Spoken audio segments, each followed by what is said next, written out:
we're back! Hey, Mr. Bones, when's the rapture? Not SHAVUOT. Hey, Mr. Bones, hold on now. That's not what we said. Oh, I thought you told me not SHAVUOT. I mean, not the SHAVUOT they think. And as you'll see out there, the Jews on Torah calendar are picking one day, and the Christians are picking the SHAVUOT as a Sunday Pentecost.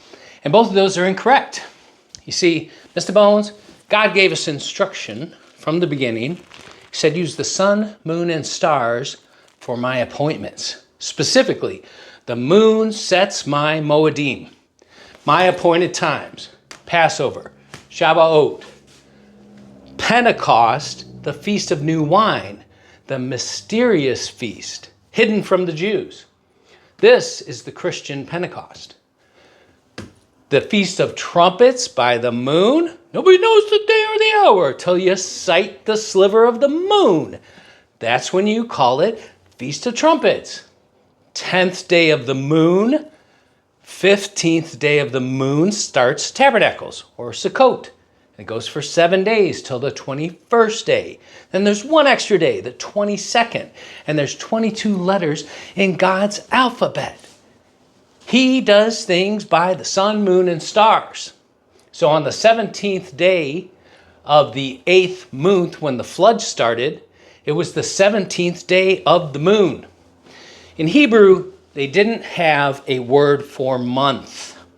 That's modernization. They called it the moon. So if you said the first day of the moon, you knew that meant the first visible crescent. If you said the 7th day of the moon, you knew it was a half moon. 14th day of the moon is full. 21st day, all these are the Sabbaths. And God said, you can see it. Sliver, half, full, the other half, last sliver, then the moon's gone. And now, what do you got to do, Mr. Bones? You just count 29, 30, 31. No, that's not what you do. What does God instruct us to do? He says, wait upon the Lord. Walk with me, not ahead of me. Couldn't have said it better myself. So, who counts Sundays to get to their holidays? Mr. Bones? The pagans. How do you get to Easter? You count Sundays. How do you get to Mother's Day? You count Sundays. How do you get to Father's Day? Count Sundays. Now, how do you get to Resurrection Day? Count Sundays. Now, when Jesus arose from the grave, what day was it? The 17th day of the first month. So every year, God says on the 17th day of the first month, that's the first moon, that is my resurrection day. That was the day I divided.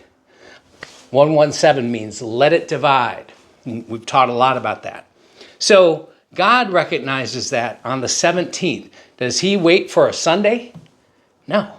In fact, every one of his feasts that we are practicing down here, again, they're dress rehearsals. The words Mikra Kodesh is a holy dress rehearsal. Why do you dress rehearse, Mr. Bones? Because someday you're going to perform. Exactly right. So when we're dress rehearse practicing his appointed times down on earth, they are observing it in heaven. Now, raise your hand if you think God's waiting for Saturday and Sunday to practice his appointed feast rather than the days he appointed before the foundation of the earth. See anybody, Mr. Bones? I see that one guy's got his hand up. He loves Sunday. He's wearing a shirt that says, Sunday is it, brother. Well, Mr. Bones, does God use Sundays? Isn't that against his religion? Well put. It is against his religion because it's pagan. The pagans follow after the Sundays. The pagans follow after and make Christmas at the winter solstice. The pagans pick Mondays for their holidays. And then you got the 4th of July. Doesn't matter what day it falls on. Well, if you want to have fun, you hope it's the weekend. It's true, but it's the 4th of July. So God has his ways. And if he was ever going to use Saturday and Sunday, he would have put it in here. Okay? Now, when he says seventh day, it's right after he instructs on how to find the first day, which is the moon. So the seventh day of the moon, and the 14th day of the moon, and the 21st day of the moon. So he does talk about seventh day, but it has to be in his context. Now, if someone is not very familiar with this word, back and forth, over and over, this word is my true love upon this earth. I rest in it. I feel safe in it. It's my protection. It's my provision. It's my comfort. It's my beloved. I open up, I behold my beloved. And when I marinate in this daily, as long as my heart desires, I go back and forth, and there was never a time where God ever mentioned, now you know that perpetual count from the beginning, the day I created Adam, and we've been counting 7 days over and over. Make sure don't lose track of that. Even though every single time a new moon comes up, you're going to blow trumpets and declare it the first day of that moon. Now, how could you be juggling, well, this is the first day of the moon, but it's the third day of the week, and the second day of the moon now is the fourth day of the week. When you get to the seventh day of the moon, do you do anything? Or you wait for the seventh day of the week, which God never instructed. He said on the seventh day. And when he instructed it, he brought them out of Egypt on the 15th day, the start of unleavened bread, and it was a full moon, one of his commanded, appointed feasts. When he got to the 15th day of the second moon, he started raining manna. And he said, you collect for 6 days, and on the seventh day, rest. I'll provide twice as much on the sixth day. So he started on the 15th. That means the 21st would have been the Sabbath. The very first Sabbath would have followed God's moon Sabbaths. And then, just like in the year of Jubilee, you're counting 7 years, and that's a year of rest. 7 years, year of rest. You get to the 49th year of rest. With the Jubilee, now he no longer says, this is provision for 1 more extra year, but he makes it for 2 more extra years, and even a third. So the way I look at it, at the end of a moon, God has like a moon end. You know how people have a weekend here on earth? Oh yeah, when they follow the Gregorian calendar on the wall? Exactly. Does God follow the Gregorian calendar on the wall? I don't believe that fits with his religion. Good point. That's pagan religion. But God does have a moon end. And it's referred to once in the Bible. Again, show me Saturday, Sunday one time, maybe we can talk. But we already know that when you go back from the Gregorian invention back to the Julian calendar, it has now been flushed out that that's 2 days off. So days you thought were something else are 2 days off. And when Pope Gregory removed 10 days from the week, according to where the sun, moon, and stars were, that changed the day. So the day where the moon is at a certain place with the sun is no longer what it was. You can't remove 10 days and say that's the same as the 7, even though he went from Thursday to Friday. You just can't do that. But in the Bible, God gives us an example with Jonathan and David. When David was starting to flee from Saul, he went and hid, and they start talking about, well, the new moon festival is now, and you're going to be missed. So Jonathan goes, and Saul's like, hey, where's David? He's missing the new moon festival. Oh, I'm not sure where he is. He might be sick. Then the second day. Then the third day. And David is hiding for 3 days. And why does he hide for 3 days if new moon is 1 day? This is a chance for you to get a little thinking. I think sometimes I go through this too fast, so I want to involve you. All of his appointed times are exciting. We are to learn about his appointed times and what they mean. They all have some rapture juice in them, right? But there's nothing more juicy than the juicy grapes that brought the blood of the new covenant. And that's the true day of Pentecost. And Pentecost is a Christian holiday.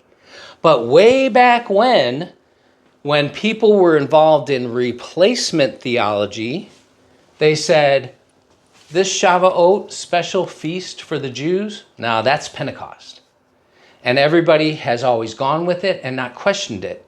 But myself, Brother Tyler from Generation 2434, Brother Jimmy Root from Last Days Awakening, and many others have taught clearly God shows us from his Ascension Day on SHAVUOT to fulfill SHAVUOT.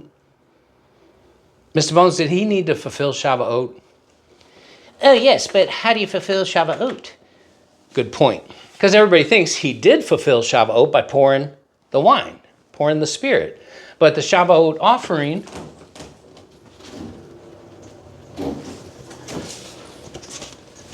is a new meat offering. And the offering is known as Kodesh. And so you bring the first new fruits of the wheat. Now, if you don't do that, you can never harvest the wheat. Now, God has his law that he gave to the Jews, but he himself is following. He said, when you come into the land and you will reap your harvest, you must bring a sheaf of the first fruits of the wheat and present it before the Lord, a wave offering, before you can harvest the wheat and bring the rest. So this was what Jesus did on SHAVUOT. Can we see that? It's not necessary, I guess. But that's his Ascension Day on the 15th day of the third month at the full moon at the Kodesh. And it's exactly in line with what God had Moses do. So with the Feast of New Wine, the priest pours out an intoxicating beverage on the altar. Then everybody is instructed to start drinking of that beverage to celebrate for God. But first, the high priest needs to pour it out on the altar, an intoxicating beverage. And God, over and over, refers to the Spirit as something that intoxicates you and makes you speak differently. So the wine was his perfect representation of that. But back to SHAVUOT. When God came up near SHAVUOT, he had to fulfill it. So his Ascension Day was on SHAVUOT, fulfilling that first part. Now he has the legal right to harvest the wheat. And people say, well, is the church the wheat? Are the Jews the wheat? When I first heard this, that wheat has a very hard shell compared to barley. Barley is tossed in the air, and the wind, known as the Ruach, which is the name of the Holy Spirit, the Ruach blows the chaff away. And you got white pearly barley. I'm like, that's rapture. That's as beautiful of a rapture scenario as you could get. And then you hear how wheat is. It's a hard shell, must be run over with a tribulum, which is a board that has spikes and rocks and stuff like that. And a horse or donkey is dragging this board around, a tribulum, a tribulationum. And a man or even a donkey is standing on that board as it's being dragged across the wheat because it's hard-headed.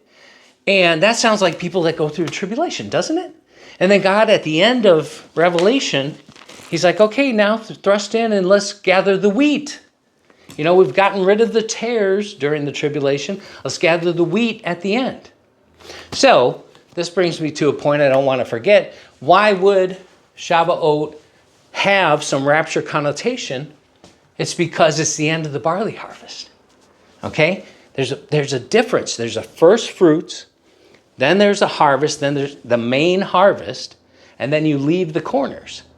So as we approach SHAVUOT, the one thing that makes me think it's a possible rapture scenario is it's the end of the barley harvest. But again, is in order of my learning and desire, I put Pentecost, the day the church started, as number one. And that's why people have always thought Shavuot was good, because they think it's the day of Pentecost. It's not. We have probably 50 videos between the teachers on this that understand this. And if I could, as my brother Tyler and I were talking, if we could sit in a room, like a big table with all the watchmen, and present our case face to face, answer questions face to face, we both know it's very evident and we can prove it. But when you're doing text or when you're counting on somebody watching your video, some people, as soon as you say something different, they turn you off. So that's where we're at. We're at people that never looked at it and never did the count, never did the study, never tried to associate Moses and his 3 separate mountain trips. It's as clear as day. The second mountain trip is in the month of Av, when they build the golden calf, and then the following year, they give the evil report, both at the 9th of Av. Those are the ones that tie in with the feast of wine that was withheld. They got the wine cup of wrath. So, let's say, Mr. Bones, why is Shavuot a possible rapture time? And number one, when's Shavuot?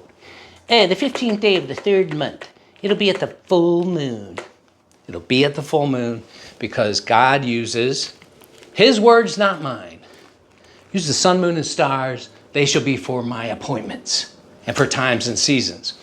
And think of this also.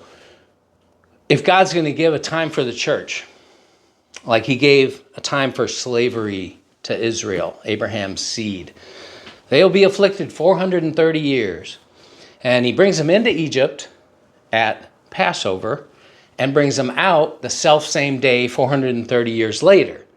That's God's style, right? So if God says, I'm going to start the church at Pentecost, which will be about August 2nd, 3rd, for those with short attention spans, and he gave them a number of years, would it make God's sense, is it God's MO, his modus operandum, to do self-same day? I gave them exactly 1993 years from the time I poured the Spirit.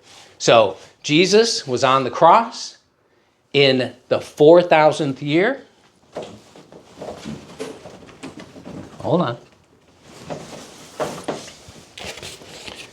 He was on the cross the 4,000th year, went into the grave, rose up, went to heaven, presented the blood. Mary, don't touch me. I got to present the blood. The high priest cannot be touched before he pours the blood on the altar. So that's why he told Mary, don't touch me. He came back that same day, saw the 2 disciples on the way to Emmaus, and saw the disciples in the upper room and said, touch me, feel me. I'm not a spirit. I'm not a ghost. He had presented the blood. So he went up and came back. Then, after they all hugged and kissed and said, howdy do, he left again, and he was gone for 8 days. This is the critical part that connects us past Shavuot and past the 40 days that people talk about. You got to talk about those 8 days. He was gone, and it says after 8 days, which is according to the law, where you consecrate priests and make holy people that he just brought out of earth. Okay, so he had to be there for that second ceremony. Back on earth, sees Thomas, touch me, feel me, blessed are you because you now believe because you're right here with me. But more blessed are those that heard and believed. Okay, then after that, he's gone again. He's gone long enough for them to say, hey, let's go fishing. I guess this whole thing's a bust. He said something about bringing the kingdom back, but let's just go fishing. And Peter jumps in the water. His cloak is off. His garment is off. He's naked, which is symbolic. He went back into the world.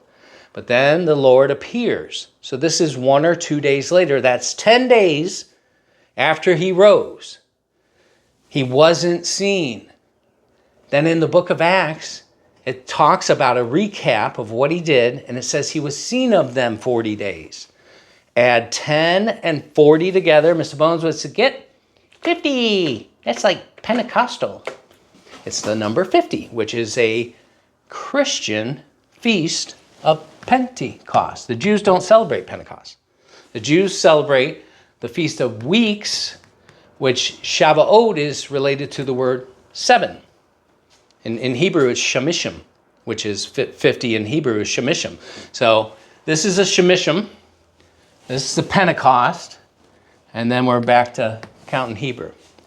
Okay? But when the grave came out, presented the blood, presented the first fruits, made them holy in the temple of God in heaven, came back after 8 days, walked with them for 50 days, or at the end of 50 days, he went to the mountain, just like Moses went to the mountain and gave commandments. Jesus went to the mountain and gave commandments before he left and fulfilled Shavuot, which Moses did in Exodus 24. You can read about it. He read the Torah to them, he gave commandments, he sprinkled blood on them, and then they sacrificed. What was the sacrifice that Jesus fulfilled? He was the sin offering and the peace offering, and he had to be the burnt offering of the bull, the 2 rams, and the 7 lambs. All of that was for future harvest. And the 2 leavened loaves are representing a grain with sin. Leaven being like sin, representing something in the future. And what do we have that's described in 2s, Mr. Bones? Israel split, and they became Judah and the northern tribes. So some people say this is Christian and Jew, but the Christians are represented by the 7, like these 7 lambs. And Jesus fulfilled what he needed to do the end time harvest. So then, at the true Pentecost, the day of Pentecost, at the Feast of New Wine, they were accused of drinking new wine. It all fits hand in glove when you allow God to walk you through day by day, step by step, and understand this. So, the day that would be the true day of the Shavuot, which will be at the full moon, the morrow after the 7th moon Sabbath, which would be the 7th Sabbath would be the 14th day of the 3rd month, the morrow after being the 15th, at a full moon, just like his other 2 mandatory feasts. And he's got 3 mandatory feasts. And the word for full moon is kaseh, and the word for throne is kaseh. And God says, I will sit on my throne, my full moon, and you will bring an offering to me, a holy or Kodesh offering, and the name for new moon is Kodesh. Set apart, new, whole, holy, set apart. That's what Kodesh means. We are to be Kodesh and set apart from the Gregorian calendar and the days of the week and the names of the pagan names of the moons. So, today is the 14th of May. So many people are celebrating Israel's birthday, but guess what, Mr. Bones? Wouldn't they be following a Hebrew calendar? You might think, right? So for the Hebrews, it was IR 5 in the year 5708, which translated to May 14th, 1948. So Israel has been in their 77th year all the way since Feast of Trumpets last year. So that's just a side note. So they actually turned 77 according to God's reckoning about 10 days ago. I think it was the 3rd of May equivalent, but it would be the 5th of IR. Okay? So does Shavuot have some rapture connotation? Here's where there's a big juicy one. Okay? So first of all, God descends on the mountain on a cloud, and then trumpets with a loud trumpet, shakes the earth, and with a voice calls Moses up. And Moses, his name Moshe, means drawn from the waters. So that's the biggest typology. But as you know the story, he says, tell the people don't come near or they're going to get killed. And so other than Moses, there's not a gathering up of the people, but we have that typology.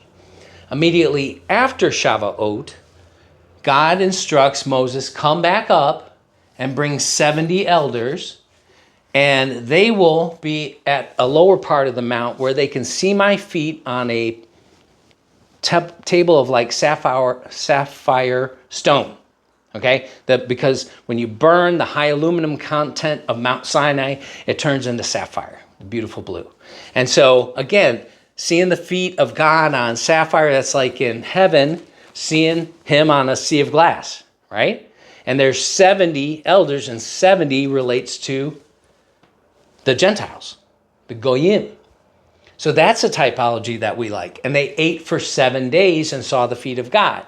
So, okay, that's not how ours is going to be. We're going to be seeing him face to face. We're going to be bowing to him, celebrating, eating with him, seeing him face to face to finally see. Not scared we're going to get killed if we touch. You know what I mean? We're going to be hugging, embracing, kissing. So that's where the story goes very different. Another thing I like about SHAVUOT, since it's on the 15th day of the 3rd month, that's exactly 105 days before Feast of Trumpets. What do you think of that, Mr. Boone? Oh, I love that it's exactly 105 days. Why do you love it, Mr. Bones? Because after the tribulation, there's an extra 75 days. And what if you add those together? 75 and 105 equals 180 days or 6 months. That fits with your 7-year, 6-month prophecy of David and Solomon. That's why when I originally started my channel, when I first found this connection of 105 days, I had also found that the day of SHAVUOT back then in 2020 was June 6th, and it was 987 days from the Revelation 12 sign. Anybody know what 987 is? Isn't that the year Enoch was raptured? So I was like, man, I got it. We got the Revelation 12 sign. 987 days later falls on SHAVUOT, which back then I also thought was Pentecost. So I was like, yeah, man, 105 days. It's going to be the tribulation, 75 days, 7 years, and 6 months. Every prophecy fits. Passed right on by. But you can see why we would get excited. The more you put together, like he said, running to and fro through the scrolls, and knowledge of his purpose and plan will become more evident. So that was good. Then in the 2nd year of their wandering, so they come out at Passover unleavened bread, and they wander till the golden calf in the 5th month, 9th of Av, and smash the marriage covenant. SHAVUOT is the marriage proposal. A marriage is not legal until the bride, by her free will, drinks the cup. And she has to be faithful. There's even a test of her faithfulness. So what happened at the 9th of Av, after the proposal, yes, we will. Okay, Moses, come up. I'll write the ketubah, which is the 10 Commandments. You go down, present it, see if they agree, and then we'll certify the marriage by drinking the wine. There's no marriage certified till the bride willingly drinks the blood of the cup. Okay? He came down, Moses and Joshua, like the Father and Jesus, coming down themselves, and they see the golden calf. And what do you do, Mr. Bones? It's a little advanced. What do you do? How is the marriage certified? The father and the son come to the daughter's house. They knock on the door, and if they let them in and sup with them, they will drink the wine cup and certify the marriage. From that point, they're actually married, but he goes away for a little while to build a place for them. Then he comes back on the self-same day most of the time, at least in the same moon. That's a lot of information. But did you catch that? Father and son come to the daughter's house, knock on the door. Behold, I knock on the door.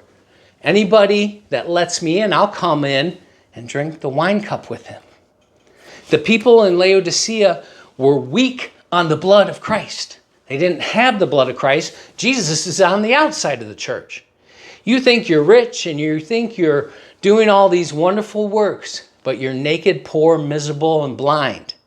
I counsel you to buy of me gold. What's gold, Mr. Bones? That's deity. That's God. and a white robe. How do you get a white robe, Mr. Bones? Only by the blood of Christ washing you clean. That's why Peter was naked. So he's counseling them, get a white robe, get God, get eye salve so you can see you don't have me. I'm on the outside. But what's the offer? I'm knocking, Father and Son, to come in and marry you. How do you marry him? You drink the blood of the new covenant. That's how the marriage is certified. It happened at Pentecost in the 5th month. They failed the test. So he did a faithfulness test. Ground up, burned the calf and ground it up into powder, put it in the water and made everybody drink. That's in the law. That if someone is accused of adultery, you take ash from the floor of the temple, put it in water, they drink. If they swell up or their thigh rots, which can mean various things, even like it spontaneously aborts, then they know they're guilty. So how did they know which 3,000 to kill? This is the part where Moses said, who's on God's side? Come to me. That's a rapture scenario right there. That's a rapture scenario. And there's so much more that we'll talk about after Shavuot passes, but I'm just wanting to get you kind of to see the big picture. I'm a big picture guy. But he smashes the marriage covenant. If the Father and the Son come to the bride's house, who's already been inquired, will you? And they bring the ketubah. If they don't open the door, smash the marriage covenant. If it has been reported she was caught in adultery, the Father and the Son come to the door, smash the marriage covenant. What did Moses do? Smash the marriage covenant. Made them drink. They were guilty. 3,000 died. The following year, he sends them in to the promised land to spy it out. Do you have that? Is it right behind you? Yeah, that picture. To spy out the land for 40 days and 40 nights. They're spying. On the 8th of Av, they come out with the juicy grapes, dripping wine, showing you the only way in the promised land. The only way is through Jesus, by drinking the wine. That's how you get into the promised land. They said, no, they're too big. We don't trust you. You can't possibly save us. So God calls it the great provocation on the 9th of Av, 2 times in a row. He shows that. So he's saying, that's the day you broke my heart, and I'm going to continue to remind you. So the 9th of Av, over the history of 2,000 years, has continued to plague them. First temple, destroyed. Second temple, destroyed. Adolf Hitler, the final solution. Many other tragedies, always on the 9th of Av, because God says, I didn't forget. How about y'all? But also he said, on that day, he said, I will choose a foolish nation. So on what day did he choose a foolish nation? The very same. It was actually the 8th of Av going into the 9th. 8th is the good day. 9th is the cursed day. So on that day, you're supposed to consecrate the new wine by pouring out the intoxicating beverage on the altar. And that's what God did. Exactly, you're supposed to do it at about 9 a.m., which 3rd hour of the day. And guess when it was? 9th hour of the day. And Peter records it. And God has a witness say, you're drunk on new wine because I know it's the time of new wine. And Peter said, hey, we're not drunk. It's being consecrated right now. This is a different kind of wine, the Spirit. And we're talking in different languages. God is showing during the tribulation, 144,000 witnesses will receive the same Spirit and be able to talk in every language and evangelize around the world. The 2 witnesses will witness in Jerusalem. Moses and Elijah will witness in Jerusalem and perform the miracles of Moses and Elijah. And the world will hate them because they're doing the miracles of Moses and Elijah. You know, no rain, blood, water. Hey, stop that. We don't like it. But the 144,000 witnesses will receive the Spirit. How many received the Spirit on the day of Pentecost, Mr. Bones? On the day of Pentecost, how many were in the upper room? 120. Guess how many witnesses received the Spirit in the tribulation? Oh, 144,000. Everybody knows that. Did you know 144,000 is 120 times 120 times 10? Ooh, that's a good one, Dr. Perry. Connection.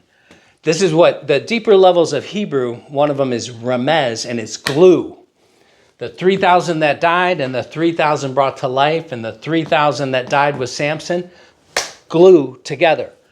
120 glue together to Israel's 120 times 120. 10 is the ordinal number of perfection, so it's magnified.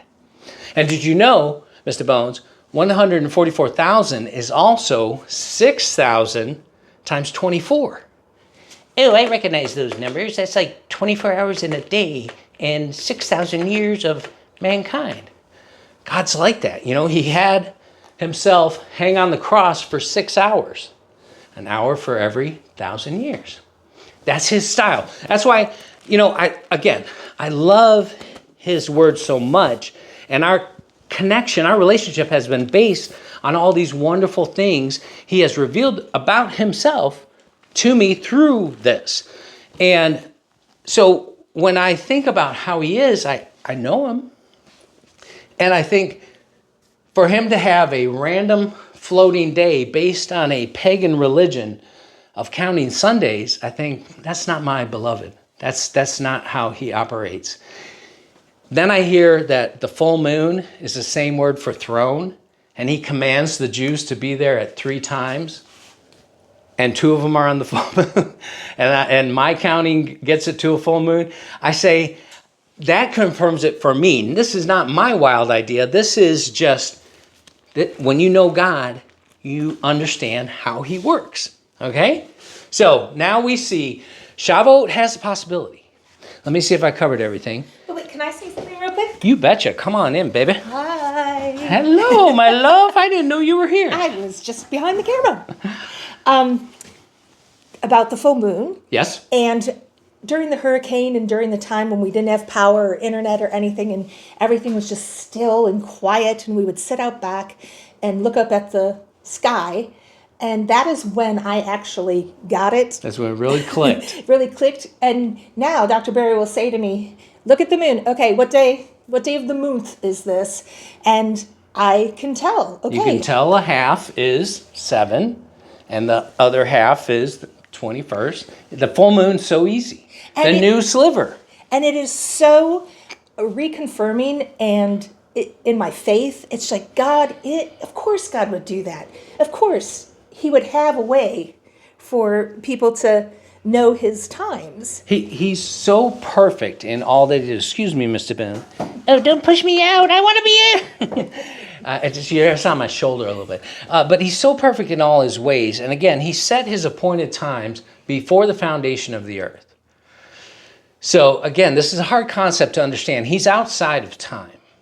He's outside of time and space and everything. He can see Adam as much as he can see Satan being loosed after 1,000 years, all at once. But he had these appointments, and he said, on my SHAVUOT appointment, I'm going to make it this.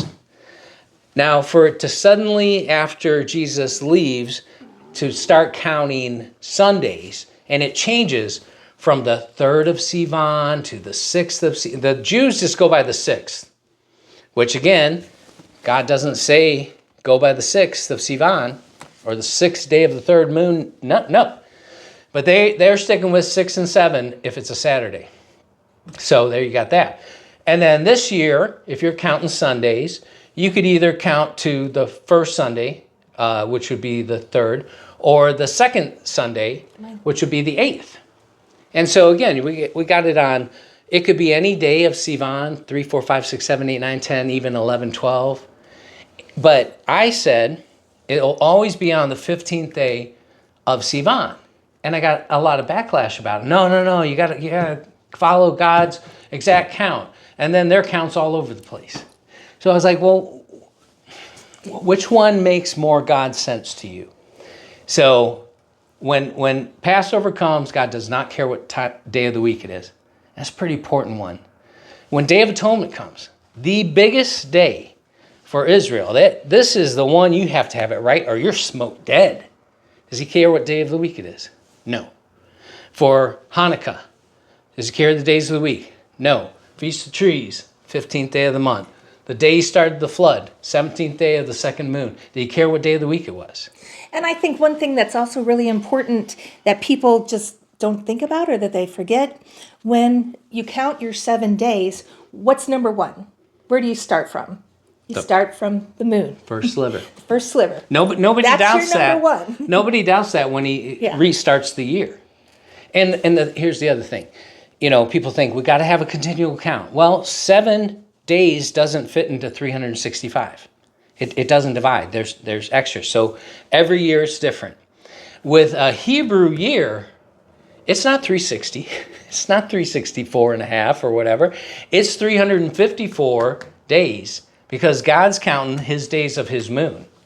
Or in the year when, you know, because constellations are slowly moving and then God rewinds the clock and puts it forward. Mm-hmm. So we add a moon cycle or extend the 12th moon cycle to 2, making it 384 days.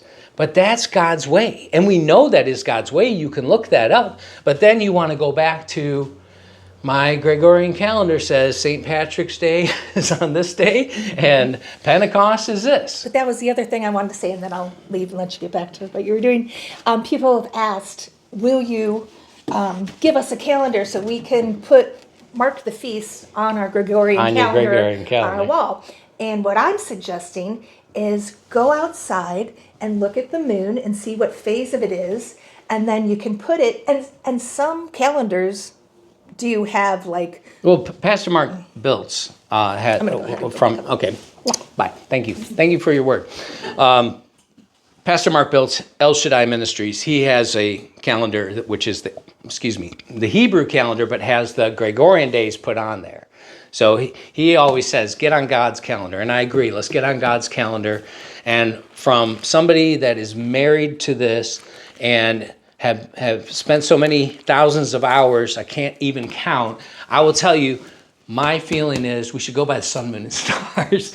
And so there's times when you say, okay, the beginning of the year, let's start the first year, but that old Spica, that old Abib star is not visible above the horizon at the same time of the new moon crescent in Aries. So God gives us witnesses. He says, I want you to witness this stuff. And in his word, he gave us witnesses. So this is bottom line. Mr. Bones, come back in. So when's your rapture? Come over here a little bit to this picture. Can you see me? Yes. Okay, SHAVUOT is right here. You're getting warmer, okay? We believe it is possible. Again, 70 elders went up and saw his feet. The following year, they were so disruly that Moses said, just kill me. He literally says, kill me. I can't take it anymore. And God says, all right, pick out 70 of your good guys, bring them here, and I will take the spirit from you and give it to those 70, and none will have a diminished portion. You would think Moses would get like 1/70th. No, that's not how God multiplies. So he gave it to 70, and there was actually 2 guys, B-Dad and Me-Dad, that got extra spirit over in the camp, and Joshua was like, hey, make them stop. And Moses is like, envious thou for my sake? Would that all of Israel could prophecy. Would that everybody understood God's word. But again, that was clearly in the 3rd month, because the following story, you can pick this up in Numbers 9 through 12. Because it takes you from, it specifically says, in the 2nd year, in the 2nd moon, on the 20th day of the moon. Again, it doesn't say month, it says moon. So every time from now on, when you read month, say moon. And it'll start to come clear to you. This must be the 20th day of the moon. He says from that, then he explains some stuff. Then he is bringing the spirit. He also, that's when he brought the quails, because they were complaining. And he says, you're not going to get 1 day of quails, or 2, or 5, or 10, but 30... But the whole moon, he says, he doesn't say 30, I'm sorry. He says, but a whole moon's worth until it's coming out of your nostrils. And that's actually a scientific fact. When you get overburdened with too much food, you produce a mucousy substance that comes out through your nostrils. So some people have sinus problems because there's digestive problems. But anyways, that's just a side note that God knew that's how the body worked even before we did. Isn't that pretty cool? But he gives them some quail, and while they're still chewing it, he smote some of them. The ones that lusted after, he's like, this is not good enough. We had cucumbers and leeks and garlic and meat and all the fish we could eat. He's like, all right, I'll give it to you. And Moses even doubted it. How are you going to give that much meat? He's like, is my hand waxed short? You think I can't do this? You watch. But some of them got some of that quail, and while it was still in their teeth, he smote. He doesn't give the number of how many he smote, but it was in the 3rd month. Because the next story is Miriam. And Miriam says, hey, Moses, why didn't you pick a nice Jewish girl? What's this deal with this Zipporah? She's not Jewish. And so God gets mad at her, smotes her with leprosy. Long story short, she's shut out of the camp for 7 days. Sounds like Israel being shut out of the camp for 7 days because they didn't like that God chose a Gentile bride. And that ends at the first day of the 4th month, leading them to start their tour into Spy for 40 days, ending with the 8th and 9th of Av, turning into the 10th, bringing us back to the story of Moses. Glue it all together, it makes sense. So again, because we have the 70 elders, there's a little possibility. Because he comes down in a cloud and thunders and blows a trumpet and shakes them, there's a possibility. But that's also what he's going to do to Israel at the end. So it fits with him fulfilling Shavuot during the tribulation. And just like I said with Passover, I said it's crazy for all of us watchmen not to look at Passover as a possibility. This is such Gentile typology of separating and being brought into the promised land. But I said, if he doesn't use it for us for a rapture, he will use it for Israel during the tribulation. And what's 3.5 years into the tribulation?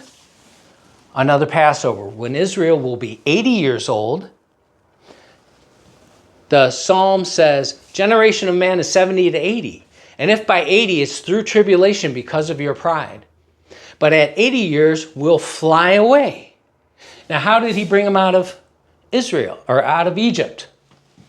He bore them on eagle's wings. How does he say in the book of Revelation that he's going to carry them out of trouble of the Antichrist? He's going to bear them on eagle's wings. And what does he say in Psalm 90? Yeah, Psalm 90. He says, at 80, we'll all fly away. So it's the exact same language. So here's my prediction, if you will.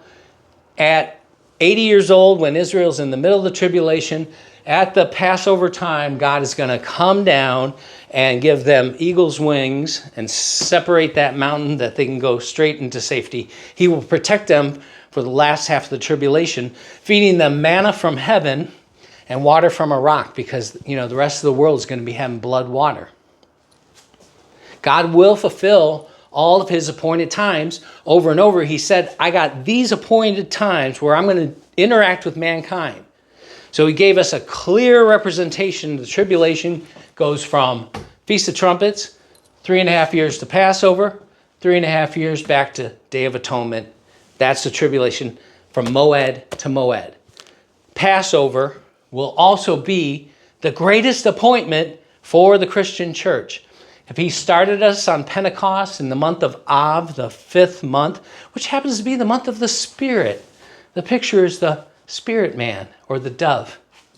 Wow, that's neat that he poured out the dove on the same month, the month of the Spirit, the month of grace, the month that you drink the new wine.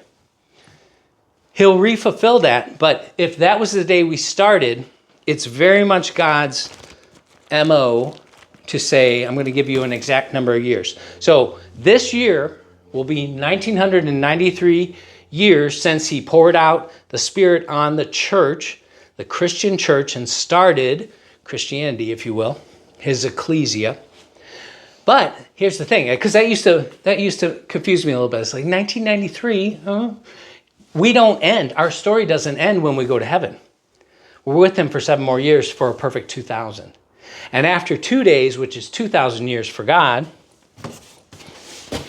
he said, I'm going to come back and get Israel exactly in the 6,000th year.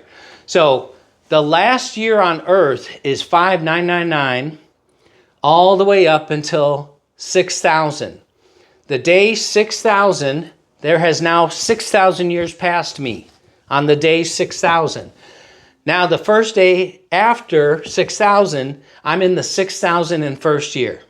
Okay, so you don't need to add another year and go 6,001 or 2,001 years. The day after, okay? So at the 4,000th year, it was 4,000 to God, but 4,000 years had passed. 3,999 and 11 months and 29 days-ish, right? And then that day was day 4,000.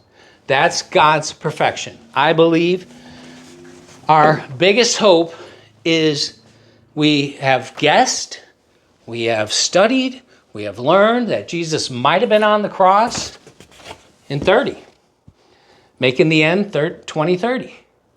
Then that passed. And 31, a lot of information. Then we find out, well, they weren't reckoning the days correctly. And even with the adjustment, the way they started and called a day, put a day off also.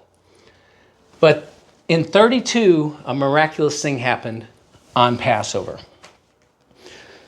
A full moon was turned to blood on that day.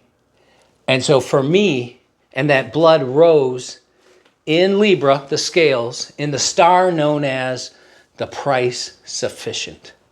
His blood had paid the price. He calls the moon, especially his full moon, his throne, his kaseh, his kodesh, which is his holy. And he said, my blood is in the scales on that day. So I thought, well, where's another 32? Well, guess what? After Jesus brings them out, they have the golden calf the first year. Second year is the evil report. Then he curses them, and they will go 38 more years until they enter the promised land on the 9th of Ab.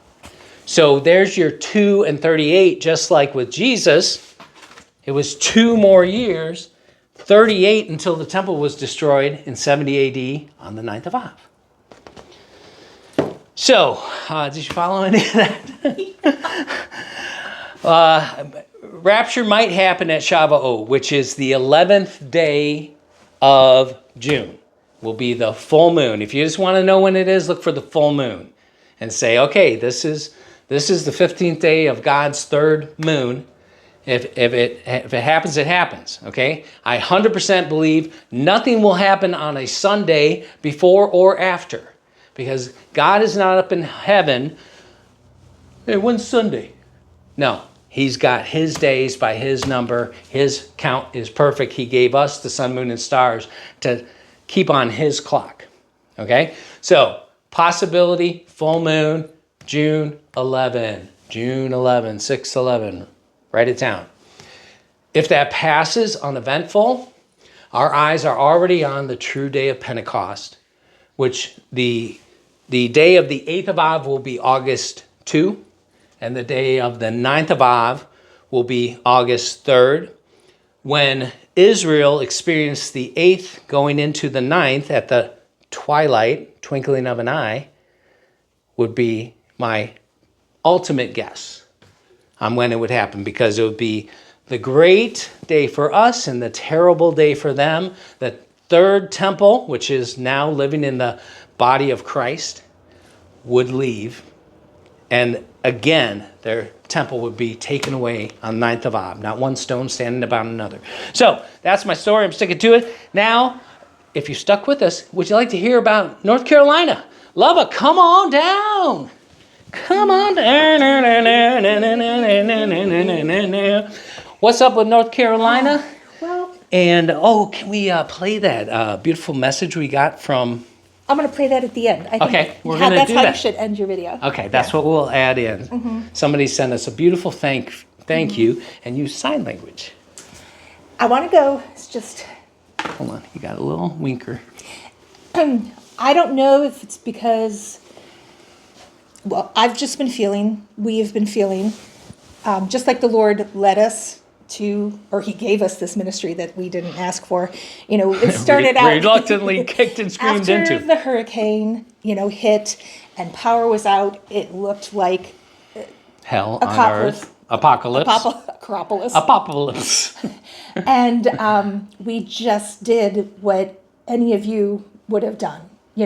We just were helping people get the trees off their houses, the chainsaws off the road, letting them come into our home, letting them use once we got our power back on, there were just hundreds, thousands still without power, letting them come to our office, just opening up our home.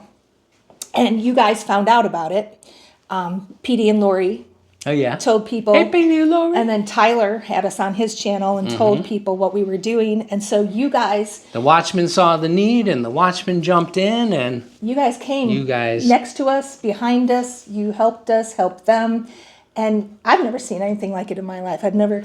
We've never done any kind of fundraiser or anything like that. But we've been blown away. after how it happened and how many hundreds of thousands of dollars we were able to hand to these suffering people and give them houses and campers and water again and just whatever, everything they needed, we were able to do. I thought at that moment, this was the entire point of my channel.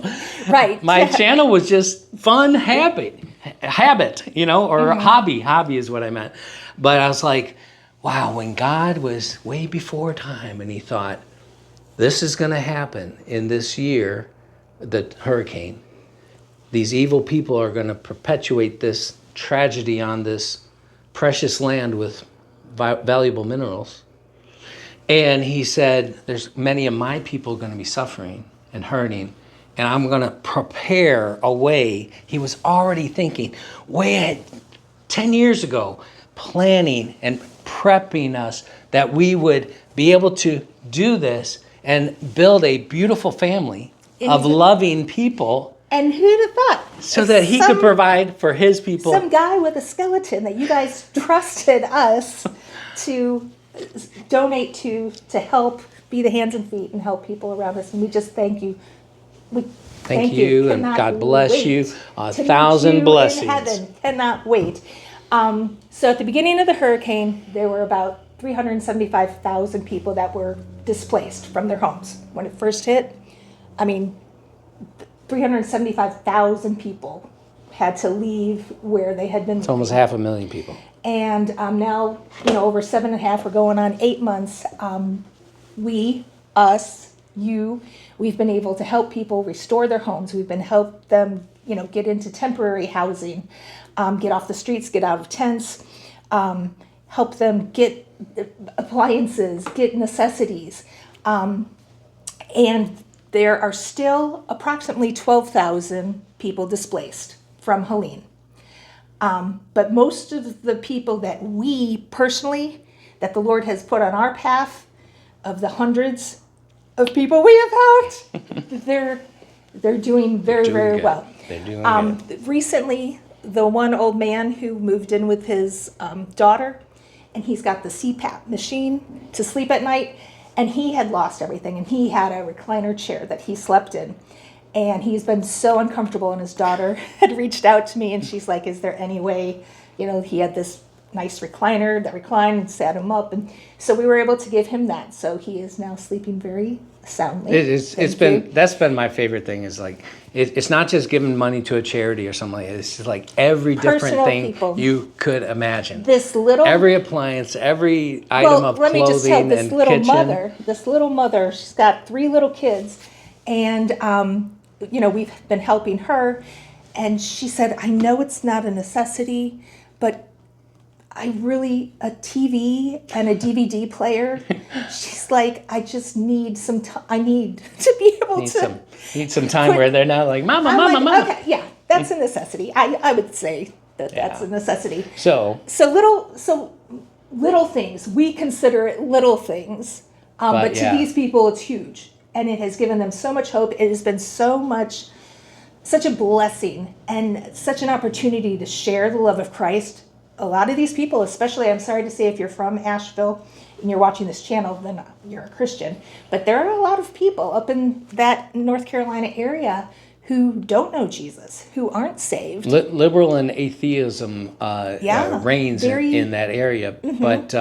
But you know, they got witnessed to. They witnessed God's people coming, and their people not coming. And they would be like, well, what church are you from? Well, my husband has a YouTube channel, and there's a Watchman community. Then that's who this is from, our family, our Watchman family. And like, what? It gives us a chance also to testify of the end times. Absolutely, yeah. So it's that's been another blessing. Such an experience. So while we were led to do this, and God kind of put this in our laps and led you guys to donate and help us, I feel, and I think we've agreed through prayer, that God's leading us to now go another direction. Coming to the end of that portion of our journey, and the big reason is Donald Trump has sent 104 billion or 140 billion. 1.4 billion. 1.4 billion. Okay, so that's going, the things that need to be done, really, the government needs to do. And they're doing an incredible job with restoring the place. Might be able to show some pictures of how Lake Lure is getting. They have to drain it completely to get the rest of, what out of there. And but the storefronts are open, many of them. So for tourism, if you want to do a good deed, if you're looking for somewhere to come and visit, come visit. Go to Lake Lure and give them Asheville. Buy some stuff, spend some money. That's what they need. They need to start making some money, and it's almost wiped out their economy. But because of that, let me just keep you on track. Yeah. Is we have decided, as all this was happening, our place is done. You may have noticed we have not put up our links to ask for any more donations for a couple of videos, because we saw it coming to an end. We were giving out the last of what we had. And there are still people that have been donating, and that's what we've been able to do with this. God bless you, everyone. If you still want to donate, we're going to direct that to Pastor Scott Cavan, because he still does have, through our efforts together, there's about... I'm posting it. There are about 60 people, 60 campers that people are living in. Things are coming up like the free rent where the campers been, in churches or different businesses. Those churches and businesses want to get back to normal now. Yeah. And so they're having to find different places to put the campers. And it's about $500, $600 a month for rent for a lot of these lots. And some people, he has a place down here in South Carolina where he's moved some people. But we've talked before about crossing the state line. If they have Medicaid or Medicare in North Carolina, they have to cancel it first and then reapply once they get down in South Carolina. So people, just pray for these people who bureaucracy. They need to make some decisions about what they're going to do while we're still here. Yeah. So again, and stuff that we can't help, we can't make these decisions for them. And these next steps are too huge. It's like we're going to continue to help who we can, where we can, with stuff like what we can. Yeah. Vehicles and fuel and heaters and that kind of stuff. But the fundraising has been turned over to Donald Trump, if you will, and it's going to take a long time. You said it has to go through all this bureaucracy, and people have to apply. And so keep praying for them and pray about your giving. If you feel led and you have something, we will still try to facilitate you getting it to them. Who needs? We're going to turn it over. It's Oaks BC, Oaks Bible Church, PayPal or. I'll put it here, whatever it is, and so we're that's where we would be funneling most of. He's still on the ground in the area on a regular basis. Okay, so with that, we're hoping none of us are here very much longer. I would absolutely take a SHAVUOT Rapture. Here's one more juicy tidbit.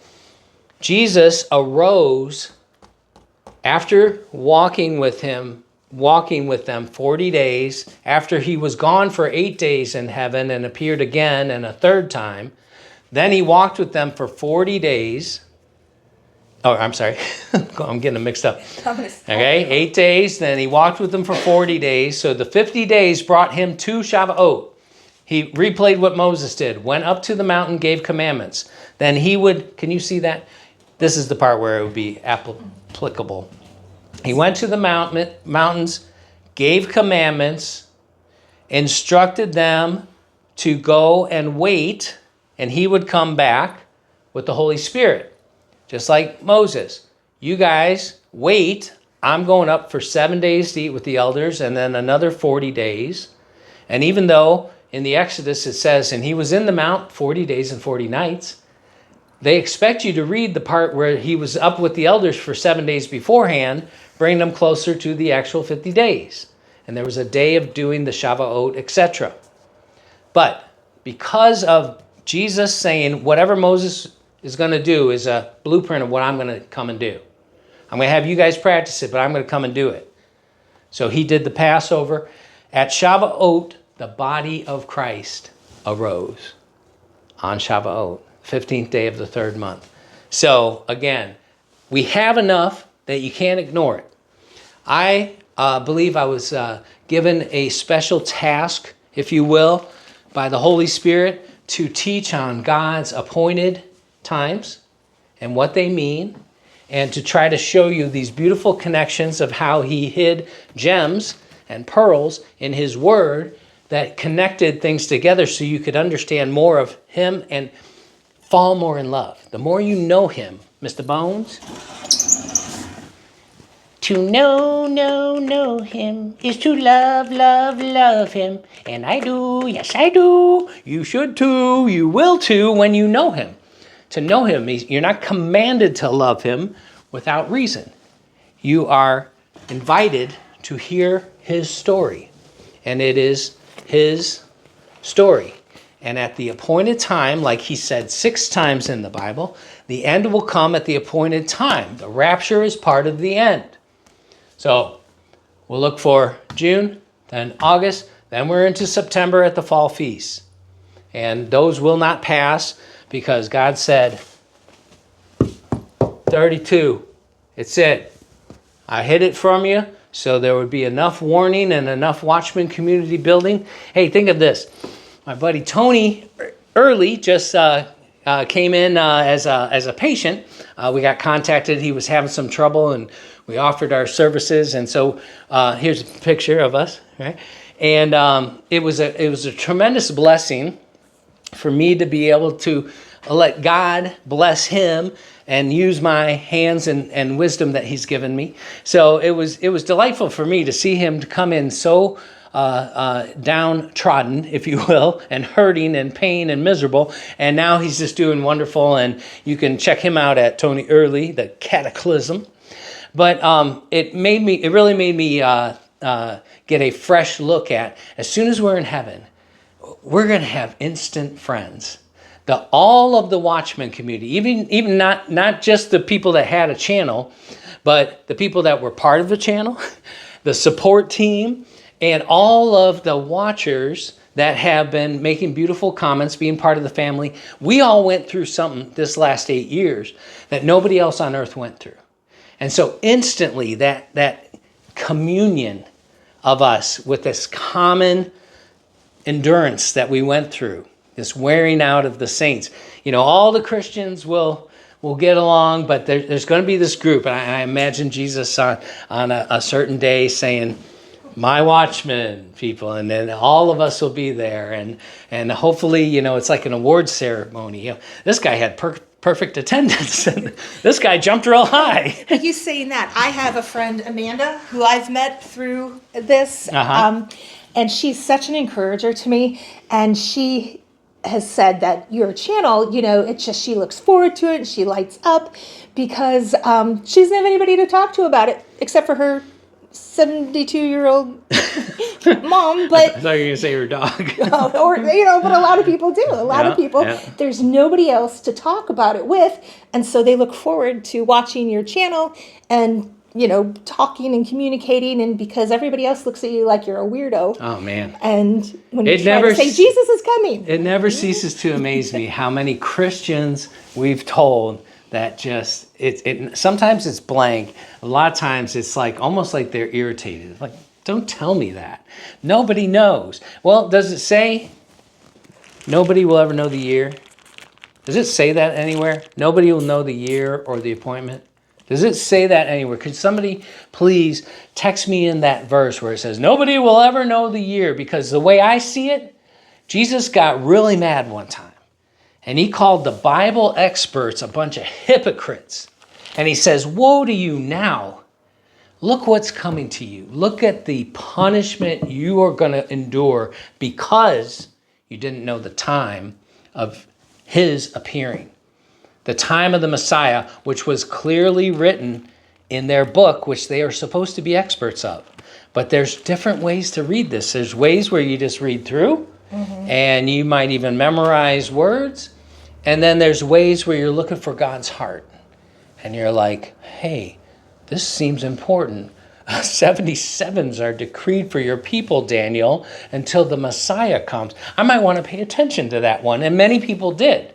The descendants of Daniel were the wise men, the ones that understood the sun, moon, and stars. And why did they come? They saw signs in the sun, moon, and stars.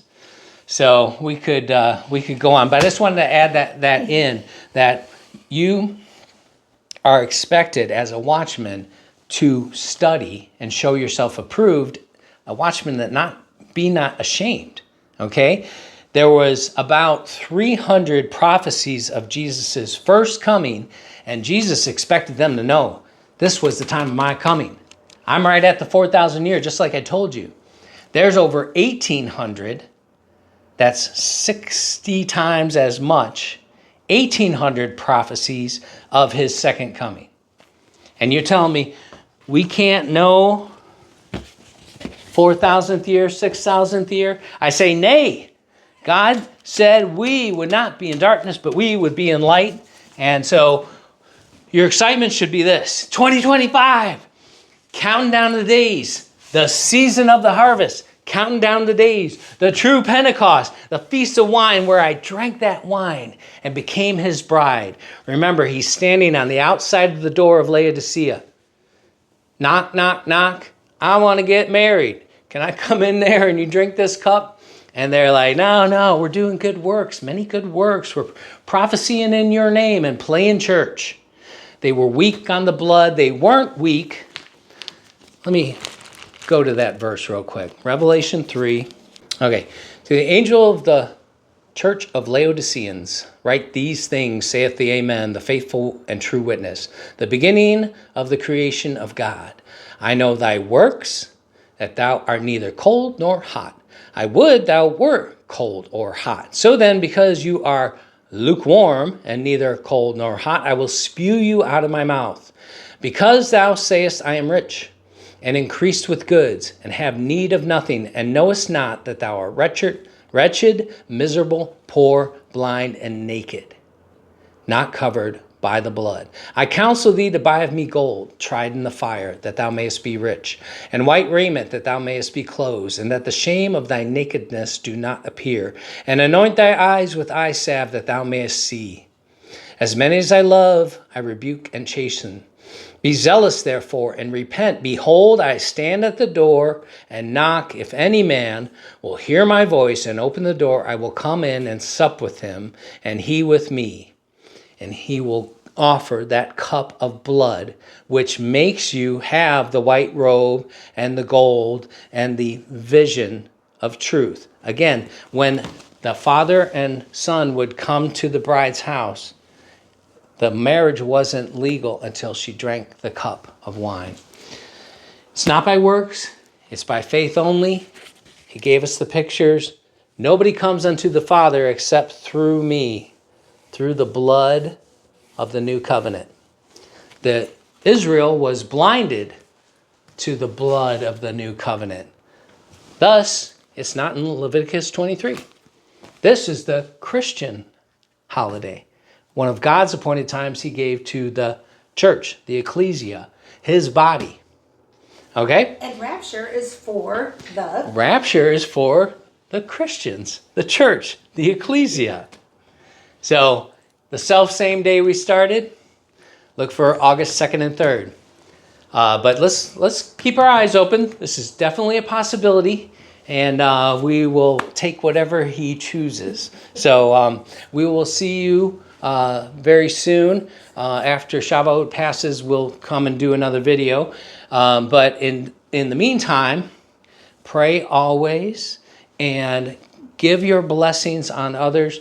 As I always say, do your best, be a walking billboard for Christ. And Pastor Jimmy James has a wonderful website with all these wonderful things. For those of you a little bit shy on the witnessing, let them witness you and let them witness your love. And that is truly how someone is saved. With that, over and out. Be blessed. The blessings of the Lord Jesus Christ be upon you and yours. Okay, now this is that special testimony we got from a previous self-proclaimed unbeliever who used to make fun of our friends, our Christian friends that connected us when they would try to witness to her. But now we witnessed with the love of God and the great provision of God, and it has caused a change in her whole family. And so not only has she received this blessing from God and his people, but she was open to hear the gospel and now is interested in attending the church of her friend she used to kind of josh. So enjoy. The audio will follow in about 30 seconds after she starts. Dear church donors, I am writing this letter with immense gratitude and appreciation for your generous donation, which has made a world of difference in my life and the lives of my family. Thanks to your support, we now have the opportunity to repair and restore our home, ensuring that we can live safely, warmly, and securely. For us, nothing matters more than a roof over our heads and the ability to provide a safe, dry, and comfortable space for my loved ones. The repairs will not only protect us from the harsh weather, but also bring peace of mind, knowing that we can continue to share our home in safety and warmth. You've given us much more than just financial assistance. You've given us hope, stability, and the opportunity to thrive as a family. Words cannot fully express how much this means to us. Your kindness has made our dreams of a secure home a reality, and for that, we are forever grateful. Please know that your generosity has had a lasting, positive impact on our lives, and we will cherish it always. Thank you, thank you, thank you again for your incredible support. We are truly blessed by your generosity.